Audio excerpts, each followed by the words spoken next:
What's up guys, Joe Stroud here, coming to you from Medellin, Colombia. I've got this amazing view down in Envigado in the southern part of the valley, if you're familiar with the area. I absolutely love it. But anyway, today I'm gonna talk to you about first date dynamics, dinner date or coffee date or something in between. Now, I've heard so many women talk about how if it's not a dinner date, they're not going to it, okay? Just think about what kind of signals that sends. First of all, she's leading, okay? We're not going to sugarcoat this. She is trying to lead, and there's a lot of guys who will just kind of bend over backwards and do whatever she wants and fall into her frame to where she's basically leading. I've had women tell me this before, and then I just didn't pursue them. I'm like, no, like we're not doing this. So you're the prize. She has to qualify for you.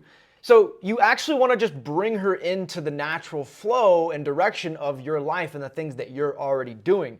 So if you have some friends doing a get together and you need a +1, just bring her into that and do things that you would already like to do, even if it is going for coffee. Now, a lot of women don't like the coffee date because that sends low investment energy to her. Women invest a lot of time and energy getting ready for the date, and they've invested most of their life in their appearance. So men invest more in the financially, and they show their intention of what they actually want to do with her through that financial investment and planning investment.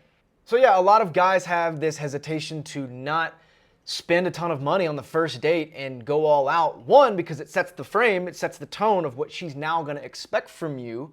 And it's one of the cards you're putting on the table as what you're leading with. You're leading with money, so she's going to be slightly more inclined to be attracted to you because of the money, not who you actually are. So men are kind of not trying to do that on the first date, especially if you don't know them that well. This is the big nuance and the big context difference here is if you don't know her that well, if you briefly met her in person or you briefly met her online, on an app, on Instagram, whatever, you don't know her that well, yeah, you don't want to take her out to a big dinner. She hasn't earned it yet, right? You don't know anything about her. And then women are trying to avoid the low investment, let's just go for a walk, let's just go for a coffee type of thing from men. So yeah, I'll say this, if you're a man and you've already met her and you already know what she's like and you haven't been on an official date, but the time that you met, which is why approaching is the superior form of meeting women, it acts as the first date. Okay, and I know I've talked about this in other videos, but you've already gotten to know her and you've already established a connection. So yeah, the first date at that point, yeah, go on the dinner. But if you don't know her that well, don't do that. So if she lives close by and it's not too much of a big logistical thing, let's say you're already going to like morning workouts, morning yoga, or you live close by, yeah, go for the coffee, have the chat, and it's more of a casual thing. And it doesn't have to mean anything low or high necessarily. But if she lives across town and you don't know her that well and she has to get ready and come over to that area just for a cup of coffee, yeah, she's like, yeah, I don't know about this.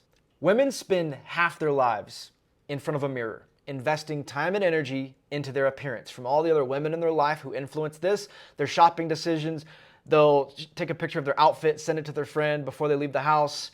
This is what they do. They put on all this makeup and try on 5 different outfits and do all these things to manage their appearance. They even have to go shave down below. I was actually with a small group of friends and there was a couple and the woman, we were just talking about dating in general and she knew I was a dating coach and we talked about this. She's like, yeah, I have to go like shave before a first date, right? So this is a whole nother thing where, yeah, if they're not ready, they don't know what's gonna happen on the date, they wanna make sure they're good to go. So that's a whole nother thing. It's like, oh, I gotta do all this and put the makeup and try the outfits and shave and do all that.